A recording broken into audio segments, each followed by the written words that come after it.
Hello मेरे प्यारे बच्चों, मैं हूं सुधीर पांडे और आप देख रहे हैं 100 टाइम्स एजुकेशन क्लासेस। तो हम लोग आज क्लास 11th का है, चैप्टर नंबर 4 मतलब चैप्टर नंबर 4 और सब्जेक्ट है हमारा केमिस्ट्री, मतलब मेरा फेवरेट सब्जेक्ट है। तो अब हम लोग आज देखेंगे क्लास 11th की केमिस्ट्री की बुक से चैप्टर नंबर 4, और वो कौन सी पहली वाली बुक में आपको मिलेगा, क्योंकि हमारे पास 11th में 2 लगती है और 12th में 2 केमिस्ट्री की बुक लगती है।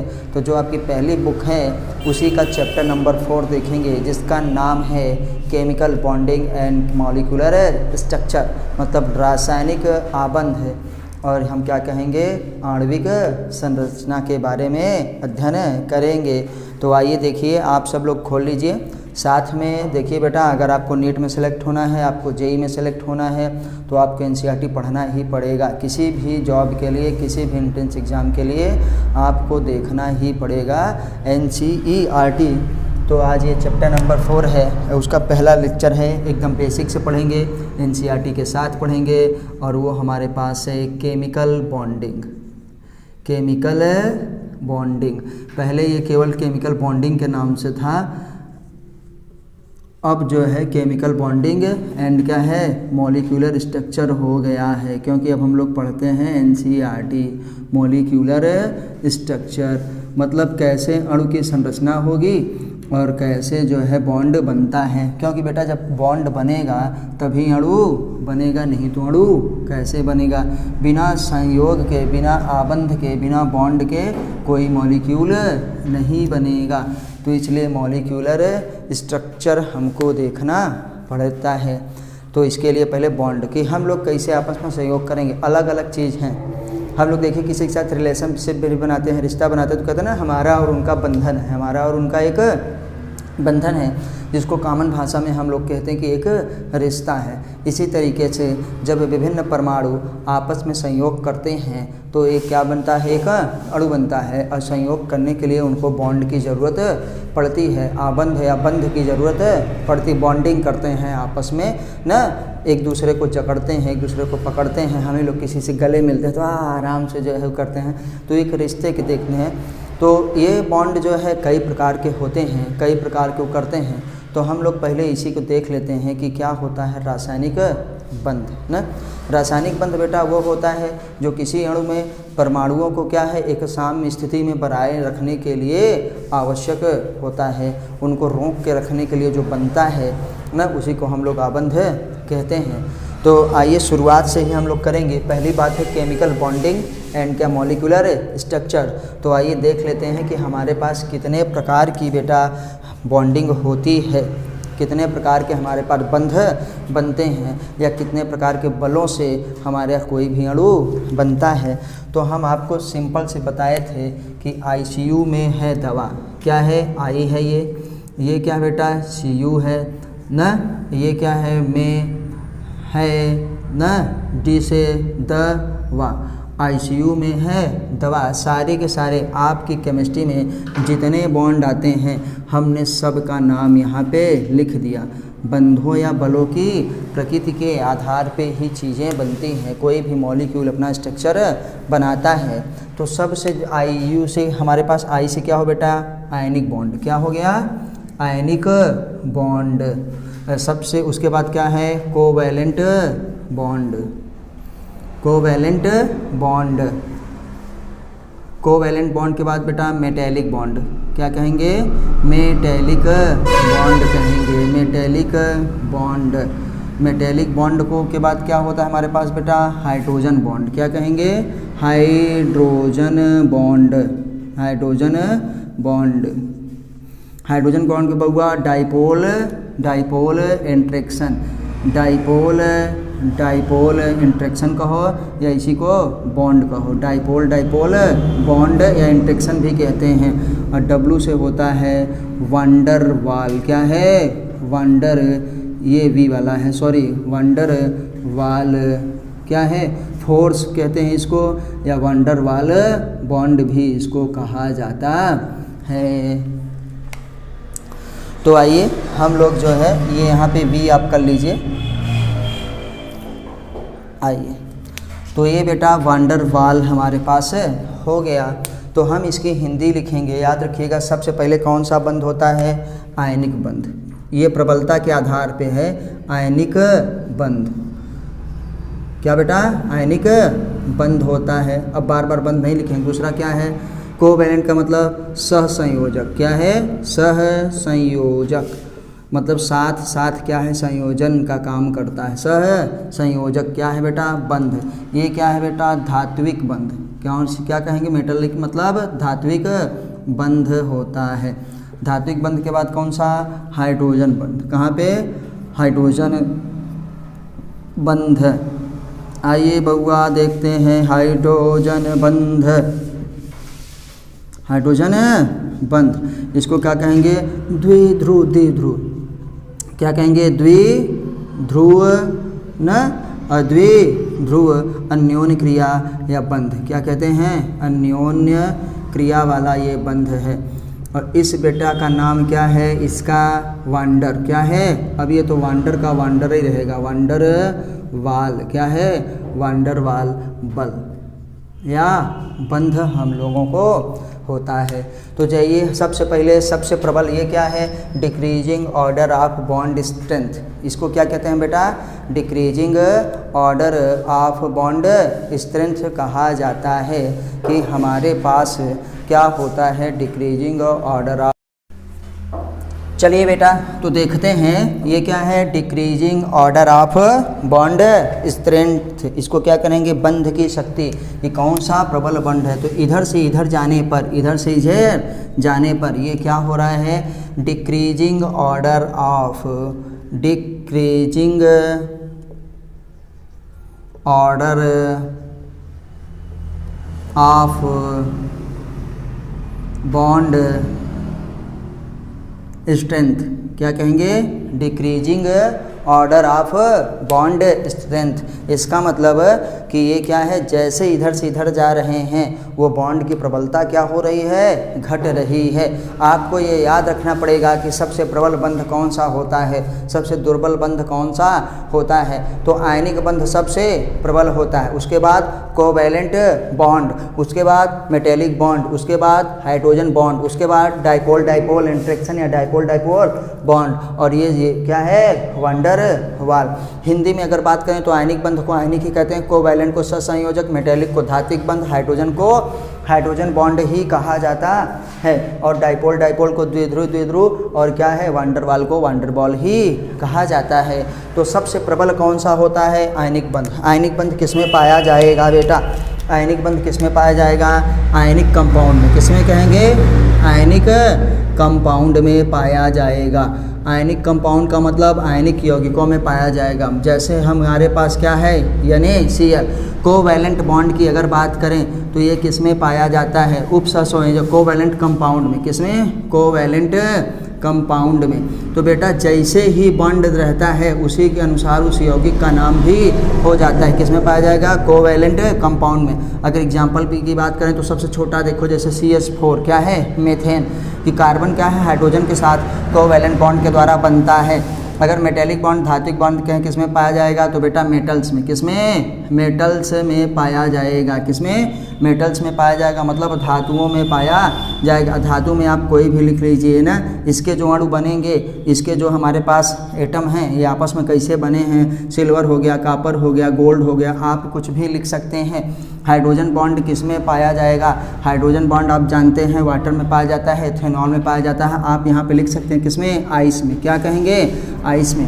तो हाइड्रोजन बॉन्ड किसमें पाया जाएगा, हाइड्रोजन वाले यौगिक में। डाइपोल डाइपोल आप जानते हैं कि हमारे पास डाइपोल डाइपोल किसमें पाया जाएगा, लाइक एटम, एक ही जैसे क्या होते हैं जो पोल बनाते हैं, क्या कहेंगे उनको, पोलर कंपाउंड में। किसमें बेटा, पोलर कंपाउंड में पाया जाएगा। पोलर कंपाउंड जो पोल बनाते हैं, जैसे याद रखिएगा हमारे पास HCl हो गया ना, ये सब चीज़ें हमारे पास पोल वाले हैं। कितने हैं, पोल वाले। वान डर वाल किस में पाया जाता है बेटा, गैसेस में। किस में पाया जाएगा, गैसियस यौगिक में, जो गैसियस कंपाउंड होते हैं उसमें पाया जाएगा। तो ये हमारे पास क्या होते हैं, गैसेस में पाया जाता है। आपके नीट के लिए, आपके जेई के लिए, किसी भी चीज़ के लिए, आप चाहे बीएससी करते हो चाहे एमएससी करते हो, आपको ये बॉन्ड पूरे के पूरे बॉन्ड हो गए हैं। और सब कुछ इसीलिए आपको बहुत ही तरीके से बहुत ही ट्रिकी पढ़ा रहे हैं ताकि आपका कम से कम टाइम में हो और कम से कम आपका जो है समय लगे और आपका पूरा का पूरा कोर्स जो है पूरी तरीके से पूरा सिलेबस कंप्लीट हो, उसको कवर किया जा सके। तो प्लीज़ आपसे रिक्वेस्ट है कि आप चैनल को सब्सक्राइब जरूर करिए, वीडियो को लाइक करिए, अपने दोस्तों के साथ शेयर करिए और कमेंट के माध्यम से आप अपने सुझाव भी हमको दे सकते हैं। तो हम लोग पढ़ रहे हैं क्लास 11th की एनसीईआरटी का चैप्टर नंबर 4, सब्जेक्ट है केमिस्ट्री न, जिसका नाम है हमारे पास chemical bonding and molecular structure, मतलब रासायनिक संयोग बंध और क्या है आणविक संरचना, जिसको हम पहले कहते थे संयोजकता, वही वाला चैप्टर है बेटा ये। तो सबसे प्रबल बंध का नाम क्या है? आयनिक बंध ना। उसके बाद कोवैलेंट बॉन्ड होता है, उससे कमज़ोर मेटेलिक बॉन्ड, उससे कमज़ोर हाइड्रोजन बॉन्ड, उससे बॉन्ड डाइपोल डाइपोल, या उससे जो है हमारे पास क्या था वान डर वाल। तो आप याद रखिएगा कि आयनिक बंध किस में पाया जाता है? आयनिक यौगिकों में। कोवैलेंट किस में पाया जाएगा? सहसंयोजक यौगिकों में ना। धात्विक बंध किस में जाएगा? धातुओं में। हाइड्रोजन बॉन्ड हाइड्रोजन वाले कंपाउंड्स में पाया जाएगा। डाइपोल डाइपोल बताएं पोलर बॉन्ड वाले कंपाउंड वाले में पाया जाएगा। और वान डर वाल सबसे वीक बॉन्ड होता है या वीक फोर्स होता है, तो किस में बनता है बेटा? गैसेज में बनता है। इसको याद रखने का तरीका है आई से आई न, सी यू से, ये सी यू से केवल सी लिए हैं कोवैलेंट, सी से हमको कुछ भी लेना देना नहीं। आई सी यू न, एम से में, एच से है, डी से द और डब्ल्यू से वाह। आईसीयू में है दवा, आप इसको भली भांति याद रखिएगा। तो चलिए नोट कर लीजिए, हम लोगों ने बंधों की बात कर ली। आखिर क्या होते हैं बंध और कितने प्रकार के बंध हैं हमारे पास? यहाँ पे देखिए कुल मिला के हमको बने हैं 6 बंधों के बारे में हम जान चुके हैं। और हमको इस चैप्टर में स्पेशली पढ़ना है कौन सा? Covalent bond. और थोड़ा सा बहुत पढ़ते हैं कौन सा? Ionic bond. तो कोवैलेंट बॉन्ड, इसीलिए इसका नाम होता है सहसंयोजक बंध, इसीलिए इसको संयोजकता भी कहते थे। तो हम अब आपको थोड़ा सा एनसीईआरटी सुनाएंगे और हम लोग पढ़ रहे हैं इस समय क्लास 11th की एनसीईआरटी हिंदी की, कि आपको समझ में आए। इंग्लिश वाली फिर से किया जाएगा। तो पहले आइए देखते हैं हिंदी में कि वैज्ञानिक निरंतर नए खोजों की खोज कर रहे हैं। नए यौगिकों की बेटा क्या कर रहे हैं? खोज कर रहे हैं। उनके तथ्यों को क्रम में व्यवस्थित कर रहे हैं। विद्यमान जानकारी के आधार पर उनकी संख्या की कोशिश कर रहे हैं। न नए तत्वों की व्याख्या करने के लिए प्रचलित क्या है धारणाओं को संशोधित कर रहे हैं या नए सिद्धांतों को विकसित किया जा रहा है। आपको बहुत से इसमें जो है थ्योरीज मिलेंगी और जो आगे चल के फेल हो जाएंगी, लेकिन फिर उसके लिए एक नई थ्योरी आएगी। जैसे हम लोग पहले छोटा मोबाइल यूज करते थे, आज वो मोबाइल फेल हो गया, फिर क्या हो गया? नया मोबाइल आया। जैसे जैसे हमारे ज्ञान में विकास होगा वैसे वैसे चीज़ें क्या है बदलती हुई चली जाएंगी, उसको और विकसित किया जाएगा। द्रव्य एक या विभिन्न प्रकार के तत्वों से मिलकर के बना होता है। द्रव्य का मतलब हमारे पास यहाँ पे क्या है बेटा? मैटर, पदार्थ। पदार्थ को कह रहे हैं एक या एक से अधिक उसमें तत्व होते हैं और वो तत्व क्या करते हैं? आपस में कंबाइंड करते हैं, फिर एक यौगिक बनाते हैं। तो वही क्या होता है? पदार्थ। पदार्थ क्या है? कोई भी चीज़, दुनिया की प्रत्येक चीज़ क्या है? पदार्थ है, जिसमें द्रव्यमान है और जो स्थान घेरता हो। तो कह रहे हैं द्रव्य एक या विभिन्न प्रकार के तत्वों से मिलके बना होता है। सामान्य स्थितियों में उत्कृष्ट गैसों के अलावा कोई अन्य तत्व एक क्या है? स्वतंत्र परमाणु के रूप में विद्यमान नहीं होता। तो देखिए इसमें किताब पढ़ने से क्या फ़ायदा हुआ कि उत्कृष्ट गैसें जो हैं इनर्ट गैसेस, क्या है? इनर्ट गैसेस, अक्रिय गैसेस, जिसको हम कहते हैं बेटा ग्रुप नंबर 18 और जिसको कहा जाता है जीरो ग्रुप, जिसको कहा जाता है नोबल गैसेस का ग्रुप। ये क्या है? स्वतंत्र अवस्था में सिंगल रहती हैं। तो कौन सा ग्रुप नंबर हमारे पास कौन सा है बेटा? 18। जैसे जैसे आपको किताब में आता रहेगा हम पूरी डिटेल बताते रहेंगे। ग्रुप नंबर क्या है? 18। इसको हम लोग क्या कहते हैं? जीरो ग्रुप भी कहते हैं। इसको हम लोग कौन सा ग्रुप कहते हैं? नोबल गैसेस का। क्या है? नोबल गैसेस का ग्रुप कहा जाता है। शांति प्रिय है, मतलब किसी के साथ रिएक्शन नहीं करेंगे। नोबल गैसेस क्या कहेंगे बेटा? Noble gases. अच्छा, इसी को और क्या कहा जाता है? Inert gases. क्या कहते हैं? इनर्ट गैसेस, अक्रिय गैसेस, मतलब किसी के साथ अभिक्रिया नहीं करेंगे। या उत्कृष्ट गैसेस, क्यों? क्योंकि इनकी बाहरी कक्षा में 8 इलेक्ट्रॉन कंप्लीट होता है।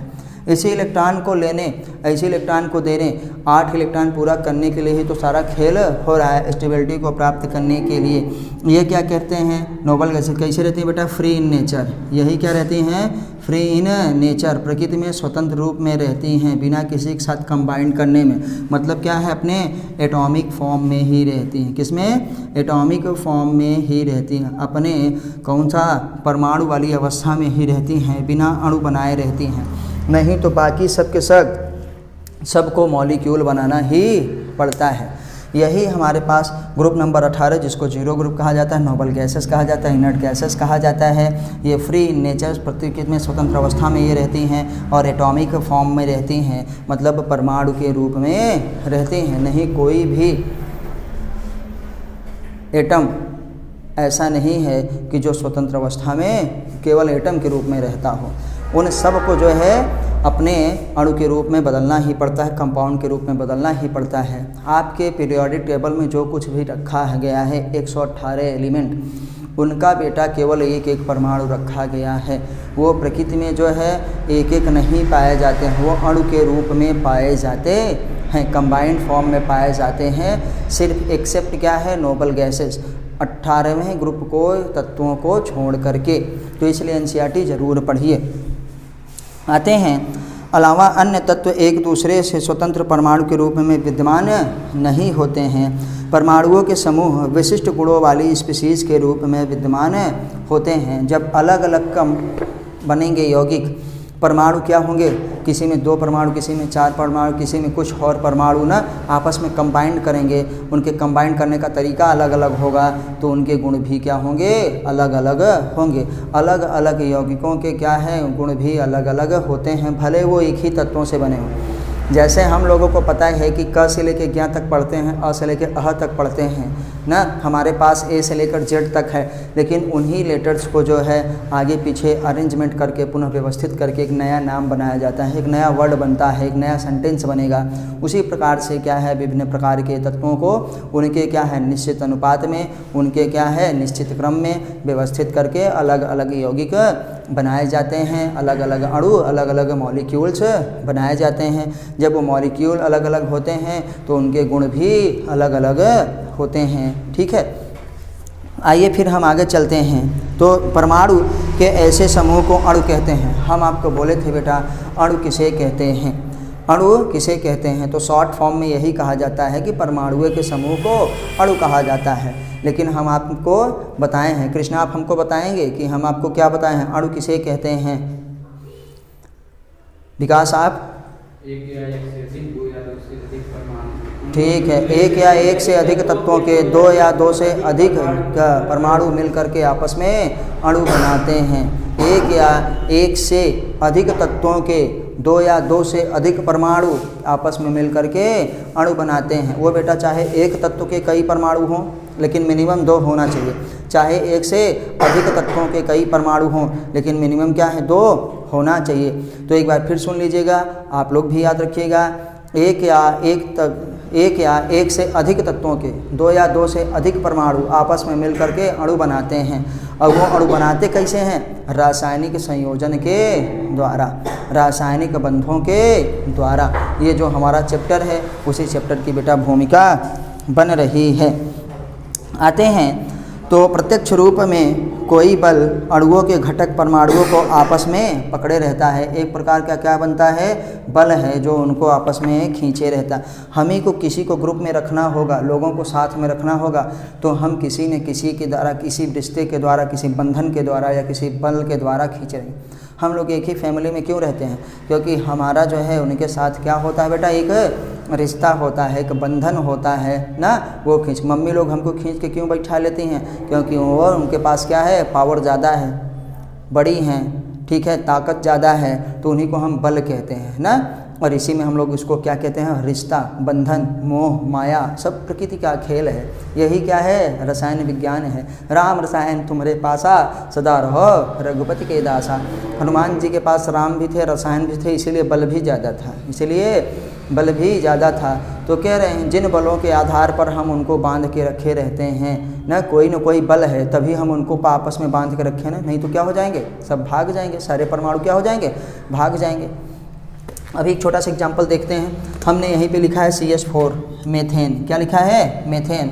अब इस मेथेन को ये हाइड्रोजन कार्बन के साथ काहे हैं? क्योंकि भैया कार्बन के पास क्या है? ये बॉन्ड बनाने की क्षमता है। देखो ये हाथ इधर भी फैला लिया, एक घोड़े को इधर, एक घोड़े को इधर, एक घोड़े को इधर, एक घोड़े को इधर, कि इसको खींच के ये जो बंध हैं, ये जो हमारे पास कह रहे हैं, इनसे खींच करके क्या है? बंध बनाया है। इनसे बल लगा के इनको आपस में पास में रखा गया है और ये पूरा क्या है? एक अणु के रूप में विद्यमान हो गया। क्या है? मेथेन। किसी न किसी बल की वजह से बल, और उसी बल को अब हम कह रहे हैं क्या? बंध। क्या है? बॉन्ड। क्या है? बॉन्ड। बांध लिया है रस्सी से तो इसी क्या हो गया? बंध हो गया बेटा। तो इसी को कहा जाता है बंध। इसी को ये कहा जाता है कि परमाणु आपस में कैसे। मेथेन में कितने परमाणु हैं? 5। एक क्या है? कार्बन का। 4 क्या है? हाइड्रोजन का। तो यहाँ पे एटम तो हैं 5 लेकिन मॉलिक्यूल है केवल 1। किसका? मेथेन का। इसका मतलब बउआ ये हुआ कि मेथेन का एक अणु बनाने के लिए कितने परमाणुओं की ज़रूरत पड़ती है? 5 एटम्स की ज़रूरत पड़ती है, जिसमें एक कार्बन का, 4 हाइड्रोजन का होता है। याद रखिए। और यही क्या हो गया? यौगिक भी हो गया। अणु ही क्या है? यौगिक। यही हो गया कि भैया यही एक हमारे पास क्या है? कंपाउंड है। तो चलिए और थोड़ा सा आगे देखते हैं। तो विभिन्न रासायनिक स्पीशीज़ में उनके घटकों, उसमें क्या हो सकता है भैया? उसमें परमाणु हो सकता है, अणु हो सकता है और आयन के रूप में हो सकते हैं, को संलग्न रखने वाले आकर्षण बल को रासायनिक आबंध कहते हैं। आपसे पूछा जाएगा कि रासायनिक आबंध किसे कहते हैं, तो हम कहेंगे कि किसी भी रासायनिक स्पीशीज़ में उनके क्या है? अनेक घटकों को संलग्न रखने वाले आकर्षण बल को रासायनिक आबंध कहते हैं। तो अब हम उसी को लिखेंगे। जिन बच्चों को नोट करना होगा वो नोट कर लेंगे, जिनको ये स्क्रीनशॉट लेना होगा वो स्क्रीनशॉट ले लेंगे, क्योंकि हम इसको कर चुके हैं बेटा। आइए, हमारे पास कोई स्पीशीज़ है। स्पीशीज़ कहने का मतलब कोई कंपाउंड है, कोई यौगिक है। स्पीशीज़ किसी की जगह पे किसी के लिए भी स्पीशीज़ शब्द का उपयोग किया जा सकता है। कोई बॉडी हो, कोई ऑब्जेक्ट हो, रसायन विज्ञान केमिस्ट्री आप पढ़ रहे हैं तो कोई कंपाउंड हो, कोई एटम हो ना, सब को स्पीशीज़ कहा जा सकता है। कोई भी प्रजाति हो, तमाम चीज़ें हो, तो उसको आइए एकदम आपको हिंदी में पढ़ा रहे हैं बेटा। अब कोई डाउट नहीं होना चाहिए, याद रखना।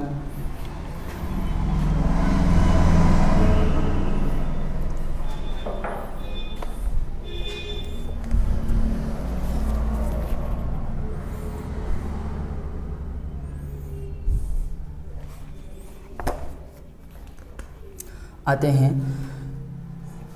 विभिन्न, बोल भी रहे हैं आप लोग, क्लास में लिखते रहिएगा।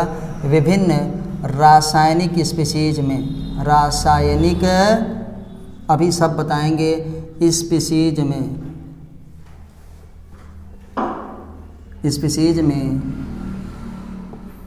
उनके घटकों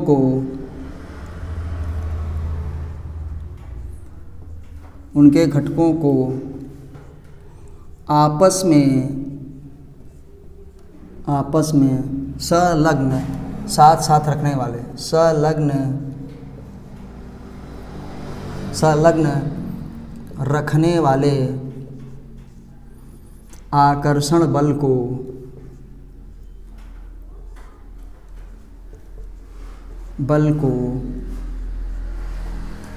रासायनिक बंध कहते हैं।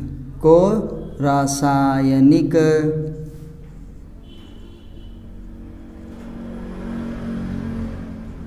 बंध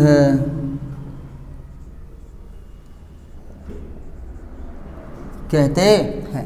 बेटा देखो, रासायनिक बंध कहते हैं किसी रासायनिक स्पीशीज में उनके घटकों को आपस में संलग्न रखने वाले, यहाँ पे वाले भूल गए हैं, संलग्न रखने वाले आकर्षण बल को, किसको? आकर्षण बल को रासायनिक स्पीशीज कहते हैं। उनके घटकों, रासायनिक स्पीशीज। अब हम रासायनिक स्पीशीज आपको दिखाते हैं कि रासायनिक स्पीशीज क्या होगा। जैसे अभी हम लोगों ने क्या देखा था? मेथेन देखा था। हम लोगों ने क्या देखा था बेटा? मेथेन देखा था। अभी हम कहें कि हम दिखा रहे हैं कि हमारा सबसे इम्पोर्टेंट चीज़ जो हम लोग हमेशा पीते हैं क्या? जल। क्या है ये बेटा? वाटर। वाटर का फार्मूला, तो वाटर में आप जानते हैं ये क्या हो गया, स्पीसीज हो गया। कोई भी कंपाउंड, कोई भी चीज़ लिखा है तो वो क्या हो गया, एक स्पीसीज हो गया। तो हम कह रहे हैं कि जल जैसे एक स्पीसीज है ना, जल एक यौगिक है, जल एक कंपाउंड है। उसमें क्या है, ऑक्सीजन और हाइड्रोजन साथ साथ कैसे हैं, ऑक्सीजन और हाइड्रोजन साथ साथ कैसे हैं। तो इनको आप जानते हैं कि ऑक्सीजन की बाहरी कक्षा में कितने इलेक्ट्रॉन होते हैं, 6 इलेक्ट्रॉन, 1 2 3 4 5, एक यहाँ 6 करना चाहिए हुंड के नियम से, लेकिन हम यहाँ कर दे रहे हैं। एक हाइड्रोजन यहाँ पे है, एक हाइड्रोजन यहाँ पे है। तो ये हाइड्रोजन की बाहरी कक्षा का इलेक्ट्रॉन, ये हाइड्रोजन की बाहरी कक्षा का इलेक्ट्रॉन। ये इलेक्ट्रॉन बेचारा क्या कर रहा है, आपस में अब क्या करेगा, संयोग करेगा। इसको अपना 2 इलेक्ट्रॉन पूरा करने के लिए, 2 इलेक्ट्रॉन पूरा करने के लिए, इसको लुईस डॉट स्ट्रक्चर कहते हैं, आप लोग आगे देखेंगे। ये 6 इसके पास है, इसने एक इसका ले लिया, क्या हो गया 7। अभी एक इससे ले लिया, क्या हो गया इसका 8 इसका हो गया। लेकिन हाइड्रोजन का भी मिनिमम 2 होना चाहिए, तो एक इसने इससे ले लिया और इसने भी एक इसका इसके ले लिया। तो हमको एक तरीके की संरचना फिर बन गई कि ये जो ऑक्सीजन था, एक इलेक्ट्रॉन ये वाला बचा रह गया, ये इलेक्ट्रॉन बचा रह गया, ये क्या कर लिया बॉन्ड। तो हाइड्रोजन के साथ ये क्या कर लिया बेटा, ये देखो बॉन्ड बना लिया ना। तो एक आकर्षण बल के द्वारा क्या है, एक आकर्षण बल के द्वारा ये लोग क्या है, आपस में बंधे हुए हैं, आपस में लिंक हैं, संलग्न मतलब क्या है, जुड़े हुए हैं। किसके द्वारा, आकर्षण बल के द्वारा। और वही आकर्षण बल ये क्या है, बंधों के रूप में है। उसी आकर्षण बल को हम लोग रासायनिक बंध कहते हैं। तो किसी भी स्पीसीज में या कहेंगे किसी अणु में, किसी भी कंपाउंड में, स्पीसीज उन्होंने कहा तो वो कुछ भी है तो वो यही है। उसमें हम लोग क्या करते हैं, उसके घटकों को, घटक क्या हो गए, अणु के कितने घटक हैं, अणु के जल का 1 है, लेकिन इसके एटम कितने हैं बेटा 3, 2 हाइड्रोजन के, 1 ऑक्सीजन के। तो ये जल के क्या हो गए, घटक क्या है, जल के घटक में क्या क्या रहेगा, हाइड्रोजन और ऑक्सीजन। जिससे जो चीज़ मिलके बनी है उसी को, उसको क्या कहते हैं, घटक। उसको हम इंग्रेडिएंट भी उसके कहते हैं कि उसमें जो मिला है। हम उसके कंपोनेंट भी कहते हैं कि इसमें जो चीज़ है, हाइड्रोजन है और ऑक्सीजन। अब हाइड्रोजन और ऑक्सीजन कैसे बंधा है, एक आकर्षण बल के द्वारा। और उसी आकर्षण बल को हम लोग क्या कहते हैं, रासायनिक बंध कहते हैं। देखिए ये आपका जल बन गया। अभी और आगे आप देखेंगे कि जल का स्ट्रक्चर नहीं होता, थोड़ा ऐसे, ये क्या है, ऐसे मुड़ा हुआ होता है। ये जो इलेक्ट्रॉन खाली रह गए उसको लोन पेयर ऑफ इलेक्ट्रॉन कहा जाता है, इन्हीं की वजह से प्रतिकर्षण होता है। तो ये जो बंध बना है वो आकर्षण टाइप का, प्रतिकर्षण होता तो ये हाइड्रोजन वगैरह भाग जाते, फिर बंध ना बनता। किसी को आपको अपने पास बांध के रखना है तो बेटा उसको आकर्षित करना पड़ेगा, उसको दूर भगाने की ज़रूरत नहीं है। तो याद रखिएगा यही रासायनिक बंध है। तो जिनको नोट करना होगा वो नोट कर लेंगे, जिनको स्क्रीनशॉट लेना होगा स्क्रीनशॉट ले लेंगे। बेटा प्लीज़ चैनल को आप जो है सब्सक्राइब जरूर करिए। एकदम एनसीईआरटी की लाइन टू लाइन आपको पढ़ाएंगे विथ क्या है, बुक, किताब के साथ पूरी लाइन का आप भी साथ में पढ़िए। आप भी एनसीईआरटी लीजिए। आपको ये देखने की बिल्कुल ज़रूरत नहीं कि कहाँ से कौन पढ़ा रहा है, क्योंकि आपको एनसीईआरटी ही पढ़ना है और आपके सिलेबस में यही आएगा और आपको सेलेक्ट होके जाना है। बुक नहीं पढ़ेंगे तो क्या पढ़ेंगे, कहानी और स्टोरी पढ़ेंगे। अपने से आपको तब सिलेबस नहीं पता रहेगा कितना पढ़ना है क्या नहीं पढ़ना है। जितना चीज़ें पढ़नी है उससे ज़्यादा चीज़ों को छोड़नी है। आपको ये पता है कि ये पढ़ना है, लेकिन आपको ये भी पता होना चाहिए कि क्या नहीं पढ़ना है, क्योंकि उसमें आपका टाइम वेस्ट होगा, आपका समय जाएगा। तो सिर्फ और सिर्फ एनसीईआरटी पढ़िए और ज़्यादा से ज़्यादा क्वेश्चन करिए। आइए आगे चलते हैं। चूँकि रासायनिक हमारे पास यौगिक के विभिन्न तत्वों के परमाणुओं की भिन्न भिन्न विधियों से संयुक्त होने के परिणाम स्वरूप बनते हैं, अतः इनसे कई प्रश्न उठते हैं। परमाणु संयुक्त क्यों होते हैं, केवल कुछ संयोजन ही संभव क्यों है, क्यों कुछ परमाणु क्या संयुक्त होते हैं जबकि कुछ ऐसा नहीं करते हैं, अणुओं की निश्चित आकृतियाँ क्या होती हैं, क्योंकि हम क्या है यहाँ पे लिखा है मॉलिक्यूलर स्ट्रक्चर, हम उसकी आकृति के का भी अध्ययन करेंगे कि कौन सा क्या होता है क्योंकि अभी हम इसमें देखें कि ये जल का स्ट्रक्चर नहीं है बेटा, जल का स्ट्रक्चर नहीं होता, जल का स्ट्रक्चर ऐसे होता है जो अब बना रहे हैं। तो इन सारी चीज़ों को देखेंगे कि जल काहे ऐसे होता है, जल का मॉलिक्यूल ऐसे क्यों बनता है जबकि सामान्यतः तो ऐसे है। इन्हीं चीज़ों का तो हमको आगे अध्ययन करना है कि ऐसा क्यों होता है। इनकी सब चीज़ों का स्ट्रक्चर होता है। मेडिसिन आप जो खाते हैं उनका भी स्ट्रक्चर होता है। आइए फिर देखते हैं। ये हमारे सारे उत्तर उत्तर देने के लिए समय समय पर विविध सिद्धांत आए और ये हैं कोशल लुईस सिद्धांत।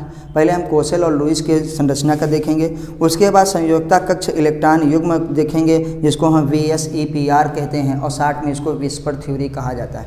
पहले कोशल और लुईस की संरचना देखेंगे या उनका सिद्धांत देखेंगे, उसके बाद हम विस्पर थ्योरी देखेंगे और विस्पर थ्योरी के बाद हम MOT मॉलिक्यूलर ऑर्बिटल थ्योरी देखेंगे। हम लोग मजाक में उसको होता था मुटकी, क्या है MOT। तो बेटा इन स्ट्रक्चर को समझने के लिए, इन स्ट्रक्चर को समझने के लिए हमको कितने लोगों का सिद्धांत देखना पड़ेगा।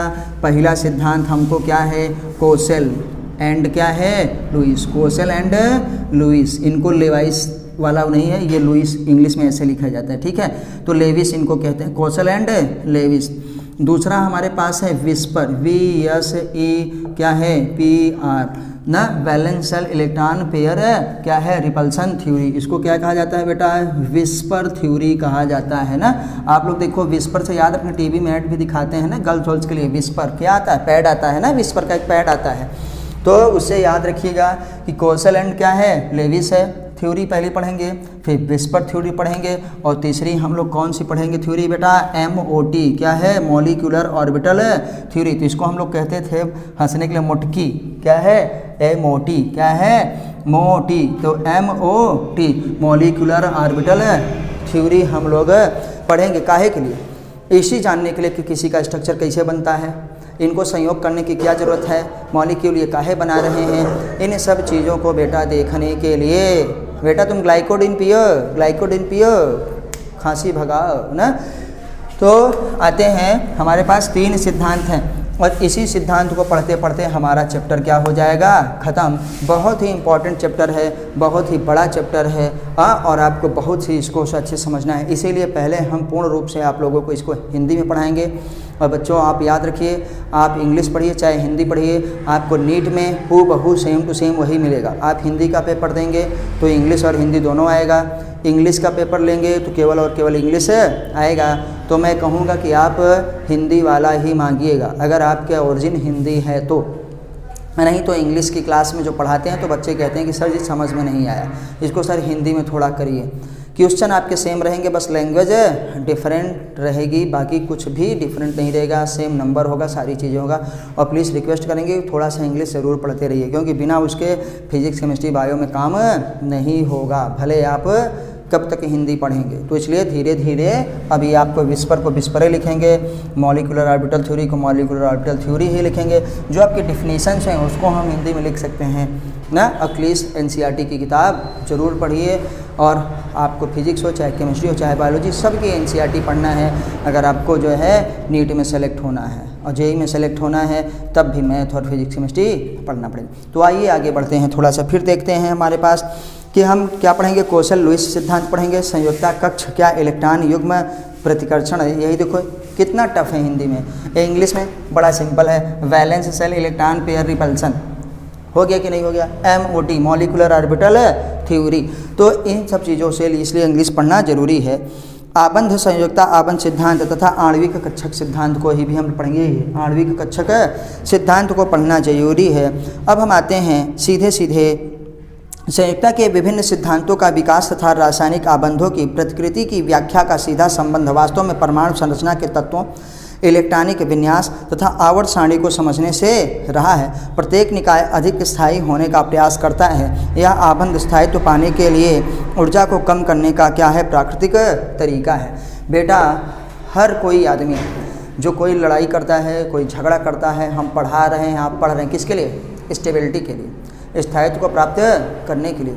कोई जॉब करने जाता है किस लिए, कि उसको पैसा मिलेगा, स्टेबिलिटी आएगी। क्या आएगी, स्टेबिलिटी आएगी, काम आएगा उसका, ठीक है। घर मजबूत होगा, परिवार क्या होगा, मजबूत होगा, फैमिली को सारी सुख सुविधाएं दे पाएंगे, किसके लिए, स्टेबिलिटी के लिए। तो कोई भी रिएक्शन होती है किसके लिए, स्टेबिलिटी के लिए। ये अणु बना रहे हैं आपस में मिल करके परमाणु, किसके लिए, स्टेबिलिटी के लिए। क्या के लिए, स्टेबिलिटी के लिए, स्थायित्व के लिए। और स्थायित्व को प्राप्त करने के लिए इलेक्ट्रॉनों का ये आदान प्रदान करते हैं, इलेक्ट्रॉनों का आदान प्रदान करते हैं। लेकिन केमिस्ट्री में थोड़ा बस यही उल्टा है कि हम लोगों के जीवन में जितना ज़्यादा एनर्जी रहेगी हम उतना स्टेबल रहेंगे। इनके में क्या है, स्टेबिलिटी पाने के लिए इनको एनर्जी अपनी कम करनी पड़ती है। क्या करनी पड़ती है, कम। किसी से कुछ सीखना है, उसके साथ रहना है, स्टेबल होना है, तो वहाँ अपना ताव मत दिखाना, वहाँ अपनी एनर्जी कम रखना। एनर्जी को आपको कम करना पड़ेगा। क्यों? अगर देखो हम कहीं टहलने नहीं जाते, क्यों? पैसे नहीं है तो टहलने कहाँ जाएँ? क्योंकि पैसा टहलने के लिए क्या चाहिए? एनर्जी चाहिए। खर्चा क्या है?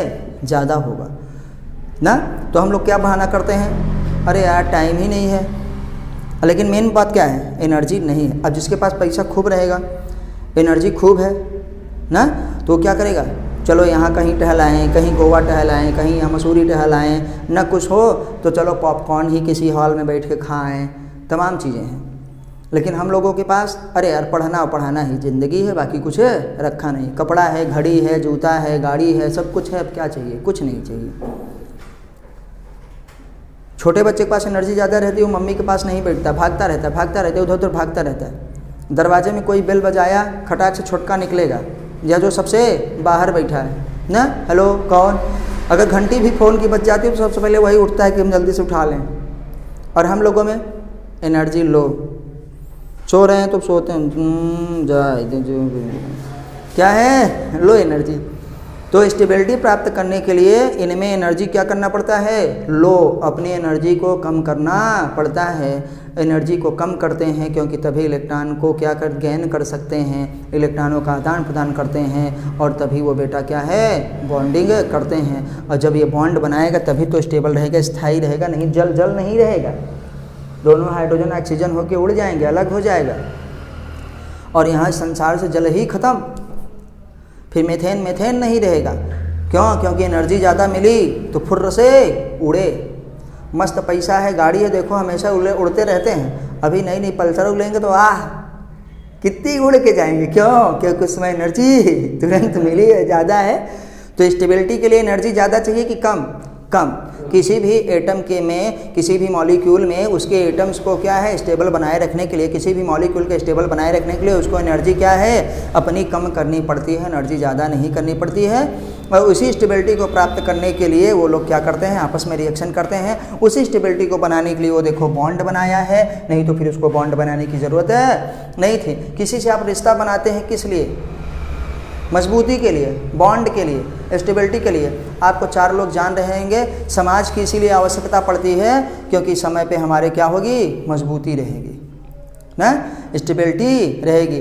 कहावत है, अकेला चना भार नहीं फोड़ता। अकेला रहेगा तो जल बनेगा नहीं, हाइड्रोजन भी अकेला, जल भी, पानी, ऑक्सीजन भी अकेला। तो इसलिए बेटा बॉन्डिंग करना बहुत ज़रूरी है।